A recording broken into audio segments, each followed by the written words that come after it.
رحمن رحمن ساعدني يا رحمن اشرح صدري قرآن. أعوذ بالله من الشيطان الرجيم. بسم الله الرحمن الرحيم. ربنا وابعث فيهم رسولا منهم يتلو عليهم آياتك ويعلمهم الكتاب والحكمة ويزكيهم إنك أنت العزيز الحكيم. صدق اللہ العظیم. سورۃ البقرہ کی آیت نمبر 129 تلاوت کی ہے. جس وقت حضرت ابراہیم اور حضرت اسماعیل علیہ السلام خانہ کعبہ کی دیواریں اٹھا رہے تھے تو ساتھ ساتھ میں کچھ دعائیں بھی مانگ رہے تھے. دعا کا کچھ حصہ گزشتہ درس میں بیان ہو چکا. سب سے پہلے انہوں نے اللہ سے عرض کیا کہ ربنا تقبل منا، ہے ہمارے پروردگار ہم سے یہ عمل قبول فرما. انک انت السمیع العلیم، اللہ آپ سنتے بھی ہے اور ہر شخص کی نیت اور ارادے کو جانتے بھی ہیں. دونوں باپ بیٹے نے اپنی عاجزی کا اظہار کیا اور عرض کیا کہ اللہ ہمارے اس عمل کا مقصد آپ کو راضی کرنا ہے، لہذا اللہ آپ ہم سے یہ عمل قبول کر لیں. دعا کے دوسرے حصے میں عرض کیا ربنا وجعلنا مسلمین لک ومن ذریتنا امۃ مسلمۃ لک، اے ہمارے پروردگار ہم دونوں کو اپنا فرما بردار بنا لے اور ہماری اولاد میں سے ایک ایسی جماعت بنا جو تیری فرما بردار ہو. چنانچہ اللہ نے ان کی دعا قبول کی اور حضرت ابراہیم اور حضرت اسماعیل کی اولاد میں امت مسلمہ پیدا کی. بنیادی طور پر تو اس امت مسلمہ میں عرب ہی شامل ہوئے جو کہ اسماعیلی نسل کے قریش تھے. اس کے بعد انصار مدینہ ان میں شامل ہوئے اور پھر جو لوگ بھی ان کے ساتھ ملتے رہے وہ سب اس امت میں شامل ہیں. اب اس ابراہیمی دعا کا نتیجہ کئی ہزار سال بعد نکلا جب اللہ نے آپ صلی اللہ علیہ وسلم کو مبعوث فرمایا. دعا کا تیسرا حصہ اس میں عرض کیا تھا کہ وَأَرِنَا مَنَاسِكَنَا، کہ ہمیں حج کے ارکان سکھا دے تاکہ ہمارے بعد آنے والے بھی اسی طریقے کے مطابق بیت اللہ کا حج کرتے رہے. یہ بھی دعا کی وَتُبْ عَلَيْنَا، اے اللہ ہماری توبہ قبول فرما لے، کیونکہ اِنَّكَ أَنْتَ التَّوَّابُ الرَّحِيمُ، اے اللہ آپ توبہ قبول کرنے والے اور مہربان ہیں. حضرت ابراہیم علیہ السلام یہ دعا کر رہے تھے اور صاحبزادے حضرت اسماعیل علیہ السلام آمین کہہ کر دعا میں شامل تھے. اب حضرت ابراہیم خلیل اللہ کی دعا کا چوتھا جز یہ ہے کہ ربنا وابعث فیہم رسولا منہم، اے ہمارے پروردگار ان کے اندر انہی میں سے ایک رسول بھیج. دعا کی جا رہی ہے بعد میں رسول بھیجنے کی. اب یہاں ایک سوال پیدا ہوتا ہے کہ حضرت ابراہیم علیہ السلام نے امت مسلمہ کی درخواست پہلے کی اور رسول کی بعثت کی دعا بعد میں کی. اس کا جواب یہ ہے کہ حضرت ابراہیم علیہ السلام نے امت مسلمہ کی درخواست اپنی اولاد میں سے کی تھی. ظاہر ہے کہ قریش عرب جو تھے وہ حضرت ابراہیم اور حضرت اسماعیل علیہ السلام کی اولاد میں سے ہی ہیں جنہوں نے امت مسلمہ کی داغ بیل ڈالی. پھر ان کے ساتھ مدینہ کے انصار شامل ہوئے اور باقی دنیا کی قوموں کو امت مسلمہ کی رکنیت حاصل ہوئی. اب چونکہ نبی آخر الزمان صلی اللہ علیہ وسلم کی بعثت امت مسلمہ میں ہونی تھی، اس لیے پہلے یہ کہا کہ اے اللہ انہی میں ایک رسول بھیج. امت کا ذکر پہلے کیا اور بعثت نبوی کا بعد میں کیا. سورہ جمعہ میں اسی قسم کا ذکر ملتا ہے. جہاں اللہ نے احسان جتلاتے ہوئے فرمایا کہ هو الذی بعث فی الامیین، پہلے امت، بعث فی الامیین رسولا منہم، کہ اللہ کی ذات وہ ہے جس نے عرب کے ان پڑھ لوگوں میں اپنا رسول بھیجا۔ ظاہر ہے کہ عرب کے اکثر لوگ لکھنے پڑھنے سے عاری تھے، کوئی اکا دکا آدمی ہی لکھنا پڑھنا جانتا تھا، لہذا اس جگہ پر امیوں کا ذکر کیا، مگر مخاطب وہی قریش تھے جو کہ حضرت ابراہیم علیہ السلام کی نسل میں سے۔ یہاں ایک لفظ ہے رسولہ، عربی قواعد جاننے والے جانتے ہیں کہ یہ ہے اسم نکرہ، اور اس سے عظمت کا اظہار ہوتا ہے، لہذا اس کا معنی صرف رسول نہیں بلکہ عظیم الشان رسول ہوگا۔ دوسری آیات میں بھی یہ لفظ نکرہ کے طور پر ہی استعمال ہوا ہے، بعث فی الامیین رسولا منہم۔ اس میں منہم کی قید سے بھی واضح ہے کہ اللہ تعالیٰ نے امت مسلمہ میں ایک عظیم الشان رسول بھیجا۔ گویا حضرت ابراہیم علیہ السلام کی دعا کے جواب میں اللہ نے حضرت ابراہیم کی اولاد میں سے امت مسلمہ بنائی، پھر ان میں بہت عظمت والے رسول کو مبعوث فرمایا۔ یہ ایک عام اللہ کی سنت بھی ہے کہ ہر نبی اپنی قوم میں بھیجا جاتا ہے۔ قرآن پاک میں تمام نبیوں کے متعلق یہی تذکرہ ہے، قوم عاد ہو، قوم سمود ہو، قوم صالح ہو، قوم ابراہیم، حضرت موسیٰ، حضرت عیسیٰ علیہ السلام کی قومیں، ہر نبی اپنی ہی قوم میں ہوا ہے، کہیں باہر سے نہیں آیا۔ چنانچہ نبی آخر الزمان صلی اللہ علیہ وسلم کو بھی اللہ تعالیٰ نے ان کی اپنی ہی قوم قریش میں بھیجا، اور ایسا ہونا ضروری ہے کیونکہ اپنی ہی قوم میں ہونے کی وجہ سے جب وہی پیدا ہوں گے، وہی بڑے ہوں گے، لوگوں کے سامنے رہن سہن ہوگا، لوگوں کے ساتھ معاملات ہوں گے، تو نبی کے اخلاق کو، نبی کے اطوار کو ہر شخص جانے گا اور پہچانے گا،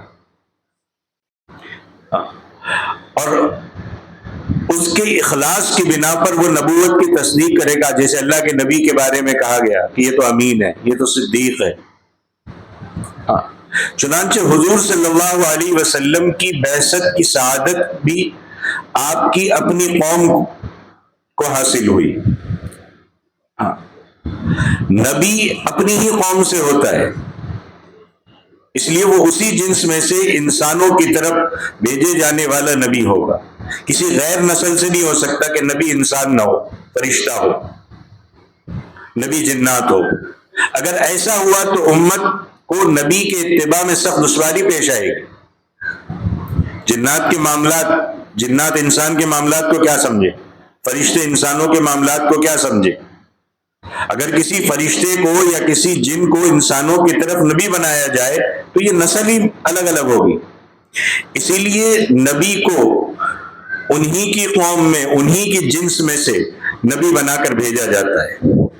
تو اللہ نے فرمایا، اللہ نے حضرت ابراہیم کی دعا کا تذکرہ کیا کہ ہمارے رب امت مسلمہ میں انہی میں سے ایک رسول بھیج، یتلو علیہم آیاتک، پہلا کام ذکر فرمایا کہ جو ان پر تیری آیات تلاوت کرے۔ اب آیات سے مراد احکام یا فرمان ہے جو نبی پر نازل ہوتے ہیں۔ چنانچہ حضرت ابراہیم علیہ السلام نے عرض کیا کہ مولا کریم، جس عظیم الشان نبی کی بعثت کی دعا کر رہا ہوں، اس کا پہلا فرض یہ ہے کہ وہ تیری آیتیں ان کو پڑھ کر سنائے اور انہیں تیرے احکام سے آگاہ کرے، کیونکہ نبی کے لیے اللہ کا عام حکم ہے۔ کیا حکم ہے؟ یا ایھا الرسول بلغ ما انزل الیک من ربک، کہ اللہ کی طرف سے جو بھی حکم آپ پر نازل ہوا ہے آپ اسے آگے امت تک پہنچا دیں۔ اب تلاوت کے دو مفہوم ہوتے ہیں۔ اس کا پہلا مقصد ہے جو احکام اللہ نے بتائے ہیں اس کو دوسروں تک پہنچانا یا دوسروں کو تعلیم دینا، سکھانا۔ اور تلاوت کا دوسرا مقصد ہوتا ہے خود اپنی ذات کے لیے تلاوت، جس طرح ہم قرآن پاک کو اللہ کا کلام ہونے کی وجہ سے ثواب کے لیے پڑھتے ہیں، اور پھر یہ بھی ہے کہ جس قدر بار بار تلاوت کریں گے اتنا ہی ثواب ملے گا۔ خود لفظ قرآن کا مطلب کیا ہے کہ وہ کتاب جو بار بار پڑھی جائے. تو اللہ کی آیات جن کا ذکر اس آیت میں آیا ہے وہ وحی کے ذریعے سے حضور صلی اللہ علیہ وسلم پر نازل ہوتی تھی. اور جب آپ پر وحی نازل ہوتی تھی تو آپ گھر کے باہر تشریف لاتے اور جو وحی کے لکھنے والے ان میں سے جو قریب ہوتے تھے وہ ان کو بلاتے اور حکم کرتے کہ اس آیت یا سورت کو فلاں جگہ پر لکھ لو. وہ لکھ لیتے. کئی مرتبہ آپ عام مجلس میں تشریف لاتے اور اعلان فرماتے کہ ابھی ابھی اللہ کا یہ فرمان نازل ہوا ہے. کئی مرتبہ ایسا بھی ہوتا کہ مجمع عام میں ہوتے اور آپ پر وحی کی کیفیات طاری ہو جاتی, آپ کا چہرہ بدل جاتا اور پھر تھوڑی دیر کے بعد آپ ارشاد فرماتے کہ یہ وحی نازل ہوئی ہے. پھر آپ حضرت زید کو یا حضرت علی کو, حضرت عثمان کو, جو بھی لکھنے والا مل جاتا اس سے تحریر فرما دیتے. تو پہلی بات تو یہ تھی کہ وہ عظیم الشان رسول آپ کی آیات کی تلاوت کرے گا. دوسری بات کیا بتائی؟ وَيُعَلِّمُهُمُ الْكِتَابَ, کہ وہ رسول امت کو کتاب کی تعلیم دے گا. کسی کتاب کو صرف پڑھ کر سنا دینا اور چیز ہے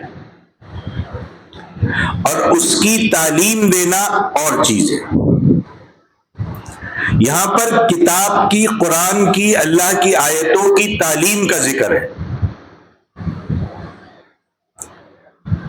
اور علم جو ہے, سیکھنا جو ہے, یہ محنت کے بغیر حاصل نہیں ہوتا. امام بخاری رحمۃ اللہ علیہ فرماتے کہ انما العلم بالتعلم, علم خود بخود حاصل نہیں ہوتا, سیکھنے سے آتا ہے. اور جو لوگ خود بخود سیکھتے ہیں, استاد کی مدد حاصل نہیں کرتے, صرف کتابیں پڑھ کر عالم بننا چاہتے, وہ علم میں کچے رہتے ہیں اور ان میں سے اکثر گمراہ ہوتے. ہر فیلڈ میں استاد چاہیے اور یہاں کہتے ہمیں ضرورت نہیں ہے, ہم کسی کے پابند نہیں ہیں. یہ نہیں کہا گیا کہ آپ مت سیکھو, آپ سیکھو لیکن کسی استاد سے. اب جب وہ آدمی خود کرنے کی کوشش کرتا ہے, اوپر سے نیچے, نہ آدمی گرامر کو جانتا ہے نہ کچھ جانتا ہے, اب وہ پوری طریقے سے علم میں پختگی نہیں آتی. علم حاصل کرنے کے لیے بڑی محنت درکار ہوتی ہے. اٹھتے بیٹھتے کچھ پڑھ لیا, اپنے حساب سے مطلب نکالا اور لوگوں میں گھمانا شروع کر دیا. اس کے بارے میں صحابہ نے کیا کہا, تابعین نے کیا کہا, حضور نے اس کے بارے میں کیا کہا, نہیں پتا, بس لوگوں میں گھمانا شروع کر دیا. سلف صالحین نے اصول علم میں جس قدر محنتیں کی ہے اس کا تصور آج نہیں کیا جا سکتا. امام شافعی رحمۃ اللہ علیہ فرماتے ہیں کہ میں 16 سال تک اس حالت میں رہا کہ رات کو پیاس لگتی تھی تو رات بھر ایک پیالہ پانی بھی نہیں پیتا تھا. کیوں کہ پانی پی لیا کہیں نیند نہ آ جائے اور مجھے سو جاؤ اور میرا مطالعہ ادھورا رہ جائے. ہم کہتے ہیں کھانا کھا لیں گے نیند آئے گی, کام نہیں ہوگا ہم سے.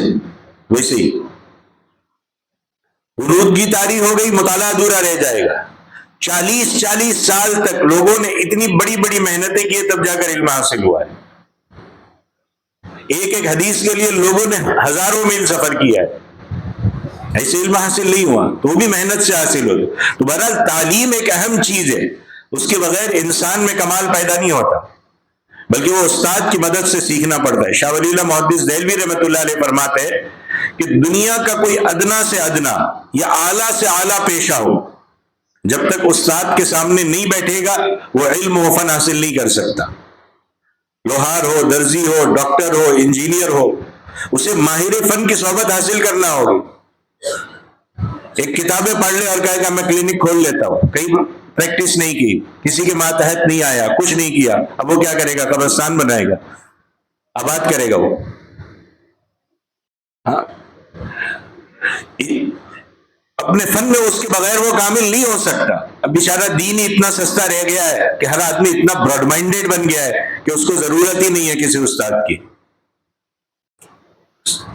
بس بولے کسی کی ضرورت نہیں ہے. پھر گمراہی وہیں سے پھیلتی ہے, پھر وہیں سے شکیل بن حنیف بھی پیدا ہوتا ہے, پھر وہیں سے گور شاہی بھی پیدا ہوتا ہے. جب وہ براڈ مائنڈیڈ بننے کی کوشش کرتے ہیں چند دنوں کے بعد وہ سمجھتا ہے کہ میرے برابر کوئی نہیں ہے. پھر اور یہی چیزیں چلتی آگے چل کے. پھر اس اسی طرح یہ تعلیم جو اللہ نے نبیوں کے ذریعے سے دی ہے، یہ ہم سمجھتے ہیں سب سے زیادہ دقیق ہے، یہ بغیر استاد کے کیسے حاصل ہو سکتی ہے، اور ایسی کوشش کرنے والے منزل مقصود تک نہیں پہنچ سکیں گے۔ ہاں، جو چیزیں لکھ دی گئی بالکل کمپلیٹ، اس کو ہو بہو لوگوں تک منتقل کرنا، اس میں کوئی حرج نہیں ہے، لیکن ایک آدمی خود مجتہد بن کے بیٹھ جائے، وہاں سے گمراہی پھیلے گی۔ لہذا وحی کی تعلیم کے لیے پیغمبر کی ضرورت ہے، اور اس لحاظ سے آپ صلی اللہ علیہ وسلم کی ایک صفت معلم بھی ہے۔ ایک دفعہ کا ذکر ہے کہ حضور صلی اللہ علیہ وسلم مسجد میں تشریف لائے، وہاں پر دو گروہ اپنے اپنے کام میں مصروف تھے۔ ایک گروہ اللہ کا ذکر کرنے والوں کا تھا جو ذکر میں مشغول تھا، اور دوسرا گروہ سیکھنے سکھانے کا کام کر رہا تھا، تعلیم و تعلم کا کام کر رہا تھا۔ حضور صلی اللہ علیہ وسلم اس دوسرے گروہ میں تشریف فرما ہوئے، اور کیا فرمایا؟ انما بعثت معلما، مجھے اللہ نے معلم بنا کر بھیجا ہے۔ حضرت ابراہیم علیہ السلام نے یہی دعا کی تھی، وَيُعَلِّمُهُمُ الْكِتَابَ، یا اللہ ان میں ایسا نبی بھیج جو انہیں کتاب کی تعلیم دے۔ اور تعلیم کتاب کے سلسلے میں کئی مرتبہ الجھنیں پیدا ہوتی ہیں۔ صحابہ کرام زبان کے ماہر تھے، عربی ان کی مادری زبان تھی، اس کے باوجود ان کو بعض باتوں کے سمجھنے میں دقت پیش آتی تھی۔ اسی سورہ بقرہ میں لفظ ہے خیط اسود، خیط ابیض۔ اب ایک عام آدمی جب اس کو پڑھے گا تو اس کا مطلب نہیں سمجھ پائے گا کہ قرآن کیا کہنا چاہ رہا ہے۔ ادیب نے حاتم اس کا مطلب نہیں سمجھ سکے، حالانکہ خالص عرب تھے اور پھر شاعر بھی تھے اور زبان کے ماہر تھے۔ زبان پر عبور حاصل کرنے کے باوجود وہ یہ الفاظ کیا کہنا چاہتے نہیں سمجھ سکے، اور وہ کیا سمجھے کہ خیط ابیض اور خیط اسود، کالی رسی اور سفید رسی، یہ سمجھ لیا، حالانکہ اس سے مراد ہے دن اور رات۔ جب سحری کا وقت کا جو رات کا اندھیرا ختم ہو جائے، دن کا اجالا نکل جائے، صبح صادق ہو جائے، تو اب سحری کا وقت ختم ہو گیا، یہ مراد ہے اس سے۔ اور ظاہری بندہ ترجمہ سے لغت پڑھ کر کے چلنے لگے گا، بولے گوگل میں اس کا کیا ترجمہ ہے، میں ذرا ڈھونڈوں، اور پھر نکالے گا کالی رسی اور سفید رسی۔ اسی طرح ظلم کا معنی، قرآن میں ظلم کا معنی ایک جگہ کئی طریقوں پر ایک جگہ نہیں ہے۔ ظلم کا معنی سمجھنے میں صحابہ کو غلطی ہوئی اور پریشان ہو گئے۔ حضور صلی اللہ علیہ وسلم نے وضاحت فرمائی کہ یہاں پر ظلم سے مراد شرک ہے، ان الشرک لظلم عظیم، کہ شرک بہت بڑا ظلم ہے۔ خود قرآن پاک میں صراحت موجود ہے۔ تو کہنے کا مقصد یہ ہے کہ اس قسم کے نکات تعلیم کے ذریعے حاصل ہوتے، ہر جگہ ایک ہی طریقے کی باتیں نہیں چلتی، کہیں کسی حکم کو خاص کرنا ہوتا ہے، کہیں کسی حکم کو عام کرنا ہوتا ہے جو استاد کے بغیر ممکن نہیں ہے۔ ایک حکم اللہ کے نبی کے اپنے زمانے میں کسی ایک صحابی کے بارے میں کہہ دیا کہ مثال کے طور پر کسی صحابی نے روزے کی حالت میں اپنی بیوی سے صحبت کر لی، اب اللہ کے نبی نے ان کے بارے میں خاص حکم نازل فرما، خاص حکم دے دیا، یہ صرف آپ ہی کے لیے ہے کہ آپ یہ کر دو، آپ کے لیے اجازت ہے۔ اب آپ اس حدیث کو لے کر کے عام حکم جاری کر دو تو وہ نہیں ہوگا، وہ کوئی حکم خاص ہوتا ہے، کوئی حکم عام ہوتا ہے جو استاد کے بغیر ممکن نہیں ہے۔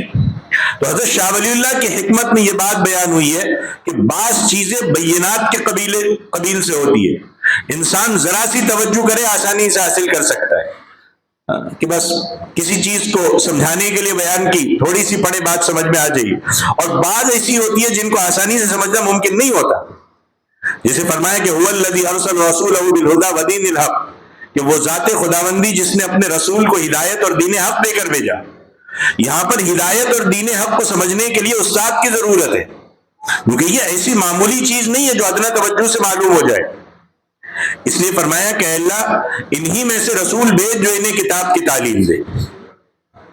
حضرت ابراہیم علیہ السلام کی تیسری دعا تھی وَيُعَلِّمُهُمُ الْكِتَابَ وَالْحِکْمَةَ، ایسا رسول بھیج جو کتاب کے علاوہ انہیں حکمت کی تعلیم بھی دے۔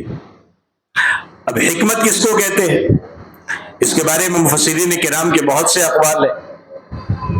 بعض فرماتے کہ حکمت سے مراد ہے دل کا نور یا باطنی باتوں کا جاننا، بعض دوسرے حضرات فرماتے کہ حکمت کہتے عقل کی دلیل اور دل کی بصیرت. حضرت امام مالک فرماتے کہ حکمت نام ہے دین کی معرفت کا، دین کی سمجھ کا، اس کے اتباع کا. عام طور پر تعریف اس طرح کی جاتی ہے کہ حکیم وہ ہے جس نے علم اور عمل میں مضبوطی حاصل کر لی. ڈاکٹر فن میں ماہر ہوتا ہے لیکن وہ عمل میں نہیں ہوتا. حکیم وہ ہوگا جو علم اور عمل دونوں میں برابر ہوگا. بعض حضرات فرماتے ہیں کہ شریعت الہیہ میں جتنی مصلحتیں اور دین کے جتنے احکام ہیں ان کو پہچاننے کا نام حکمت ہے. حق اور باطل کے درمیان فرق کرنا یہ بھی حکمت ہے. اسی طرح حضور صلی اللہ علیہ وسلم کی سنت کو بھی حکمت سے تعبیر کیا گیا. اب دیکھو کتنی اس میں گہرائی ہے. بعض حضرات کہتے ہیں کہ تمام چیزوں کو ان کی حقیقت کے ساتھ جاننے کا نام حکمت ہے. حدیث شریف میں کیا آتا ہے؟ دعا کیا سکھائی؟ اللہم ارنا الحق حقا، اللہ میں حق کو حق سمجھنے کی توفیق عطا فرما.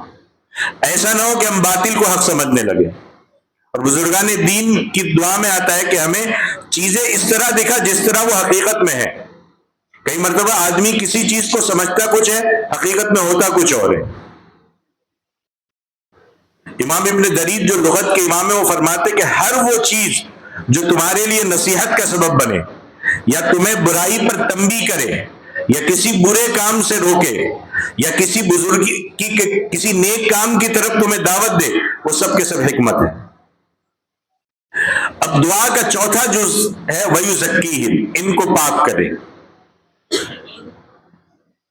ان کو پاک کرے.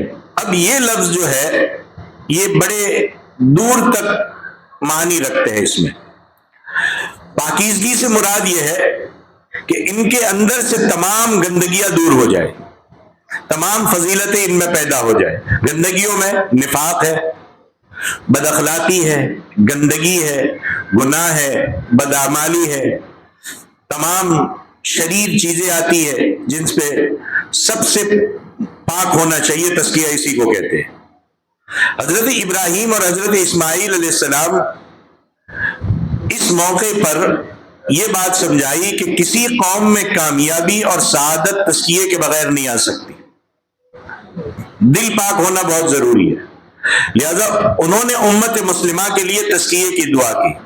اور پھر آپ کی دعا کا اثر بھی دیکھیے کہ حضور نبی کریم صلی اللہ علیہ وسلم نے جن کو پہلے سمجھایا وہ کتنے جاہل تھے. ابو جہل، ابو لہب، اور پھر آپ اس پوری قوم جن کے سامنے اللہ کا پیغام پہنچایا، جن کا تزکیہ کیا، وہ کیسے جاہل تھے. ان کی خباثت، ان کی جہالت، ان کی ہٹ دھرمی سب کچھ کھلی ہوئی تھی. مگر اسی تزکیے کی بدولت کیسے جلیل القدر لوگ پیدا ہوئے جنہوں نے تن من دھن ہر چیز پر قربانی دے دی. کیسے صحابہ پیدا ہوئے. ایک دوسرے مقام پر تزکیے کو یوں بیان فرمایا کہ خذ من اموالہم صدقۃ، کہ ان کے مالوں سے زکوٰۃ وصول کرے، تطہرہم وتزکیہم، کہ وہ ظاہری اور باطنی ہر دو پہلوؤں سے پاک ہو جائے. تو تزکیے سے مراد ظاہری پاکیزگی بھی ہے، اندرونی پاکیزگی بھی ہے. اس لیے فرمایا کہ اللہ ان میں ایسا رسول بھیج جو تیری آیات پڑھ کر سنائے، انہیں کتاب اور حکمت کی تعلیم دے اور ان کا تزکیہ کرے. حضرت ابراہیم علیہ السلام کی دعا کا آخری حصہ تزکیہ یہ خصوصی اہمیت کا حامل ہے، اس لیے اس کو دعا کے آخر میں بیان کیا گیا. بزرگان دین کی جو بیعت ہے وہ حصول تزکیے کا ایک ذریعہ ہے جو حضرت علی رضی اللہ تعالیٰ عنہ سے چلا آ رہا ہے. بزرگان دین مرید کو وظیفہ بتاتے ہیں، عبادت یا ریاضت کا طریقہ سکھاتے ہیں، ضروری پرہیز بھی بتاتے ہیں کہ یہ گناہوں سے آپ کو بچنا ہے تاکہ مرید گناہوں سے پاک صاف ہو جائے، برائیوں سے بچ جائے اور اس کے اندر خوبیاں پیدا ہو جائے. یہ تو ایک طریقہ تھا جو صحیح تھا کہ لوگوں کو قرآن و سنت کے مطابق صحیح طریقے سے چلایا جائے. مگر آج کل پیری مریدی نے ایک غلط راستہ اختیار کر لیا ہے، ایک پیشے کی حیثیت اس نے اختیار کر لی ہے. بیعت جو اپنے اندر خوبیاں پیدا کرنے کے لیے تھی اور اپنے اندر سے گناہوں کو دور کرنے کا ایک عہد تھا، وہ ایک رسمی چیز بن کر کے رہ گئی ہے. فاسق، فاجر، بے نماز، بٹیر اور کتے پالنے والا گدے نشین بن گیا، جس کے یہاں عورتوں کی بھیڑ رہتی ہے، عورتوں سے گلے ملنا، جوہلا سے لوگ بیعت لے رہے. نہ پیر کو قرآن کیا کہتا ہے پتہ ہے، نہ مرید کو پتہ ہے کہ کیا ہے، نہ پلے چپ پڑتا ہے. بس چند رسمیں ادا کی جا رہی ہے پیری مریدی کی، اور اس کے بندھن میں بند گئے. نہ پیر نے تربیت کی، نہ پیر نے حلال اور حرام سکھائے، تو تزکیہ کیسے ہوگا؟ وہاں تو بے حیائی کے بازار گرم ہو رہا ہے. حالانکہ اللہ کے نبی نے جن لوگوں سے بیعت لی تھی اس کا کوئی مقصد تھا. اللہ نے قرآن پاک میں اللہ کے نبی کو ارشاد فرمایا کہ ان لوگوں سے ان شرطوں پر بیعت لے کہ کفر و شرک نہیں کریں گے. اب تو وہیں پہ کفر و شرک ہو رہا ہے، عورتیں آ رہی ہے، ڈانس ہو رہا ہے، عام محفلیں جمائی جا رہی ہے. بیعت کیا لی ہے؟ کفر و شرک نہیں کریں گے، گناہوں کی باتوں سے بچیں گے، چوری نہیں کریں گے، بدکاری نہیں کریں گے، کسی پر بہتان نہیں باندھیں گے. یہ بیعت تھی کہ ان سے گناہ چھڑوائے جائے، اور ان شرائط کے مطابق بیعت کرے تو بیعت لے، اور جو ان شرائط پورا نہ کرے تو ان سے بیعت نہ لے. مگر آج تو حالت یہ کہ بیعت بھی ہو رہی ہے، کفر و شرک اور بدعات بھی ہو رہی ہے. کوئی پیر مرید سے نہیں پوچھتا کہ کیا کر رہے ہو، وہاں گانے بج رہے. اب تزکیہ کہاں سے آئے گا؟ تو ساری عمر ایمان کی دعوت دیتے رہے، کفر و شرک سے بیزاری کا اظہار کرتے رہے، مگر ہم ان کے بعد کیا کر رہے؟ تو غرضے کہ پیغمبر کا ایک فریضہ بھی ہوتا ہے کہ وہ لوگوں کا تزکیہ کرتا ہے. حضور صلی اللہ علیہ وسلم کے پاس ایک شخص آیا کہ حضور میں نے فلاں جگہ پر جانور ذبح کرنے کی منت مانی ہے، کیا میں اسے پورا کروں؟ غور سے سنیے گا. آپ نے پوچھا کہ اس جگہ کبھی کوئی بت تو نہیں تھا، یا کسی زمانے میں وہاں کوئی بزرگ تو نہیں بیٹھا تھا؟ تو لوگوں نے جواب دیا کہ نہیں. تو آپ نے کہا وہاں پر جانور ذبح کرنے کی اجازت دے دی. ابو داؤد کی روایت ہے. آپ کا مقصد یہ ہے کہ ایسا نہ ہو کہ زمانے جاہلیت میں وہاں کوئی ایسی چیز تھی جس کی پوجا ہوتی تھی، کوئی بزرگ کسی درخت کے نیچے بیٹھ گیا تو درخت کی پوجا ہونے لگی. آپ نے اتنی احتیاط فرمائی کہ آگے چل کر کے ابھی کوئی چیز کی بنیاد پڑی ہے، آگے چل کر کے وہاں غلط چیز کی شروعات نہ ہو جائے. تو حضرت ابراہیم اور حضرت اسماعیل علیہ السلام نے دعا کے آخر میں اللہ کی تعریف فرمائی کہ انک انت العزیز الحکیم، اے مولا کریم تو ہی کمال قدرت کا مالک ہے. دو لفظ ہے عزیز اور حکیم. عزیز کا معنی ہے غالب، یعنی اے اللہ ہر چیز پر تیرا ہی غلبہ ہے، اور حکیم سے مراد ہے کمال حکمت کا مالک تو ہے، تیرے سارے کام حکمت اور مصلحت پر مبنی ہوتے ہیں. اے اللہ ہماری اس دعا کو قبول فرما، امت مسلمہ کو قائم کر، اور پھر ان میں عالی شان رسول بھیج جو تیری آیتیں پڑھے، انہیں کتاب و حکمت کی تعلیم دے اور ان کا تزکیہ کرے. یہ تھی سورۃ البقرہ آیت نمبر 129. اللہ تعالی عمل کی توفیق عطا فرمائے. آمین. وآخر دعوانا ان الحمد للہ رب العالمین. أيا من يدعي الفهم إلى كم يا أخ الوهم تعبي الذنب والذم وتخطي الخطأ الجم. أما بان لك العيب أما أنذرك الشيب وما في نصحه ريب ولا سمعك قد صم. أما نادى بك الموت أما أسمعك الصوت أما تخشى من الفوت فتحتاط وتهتم.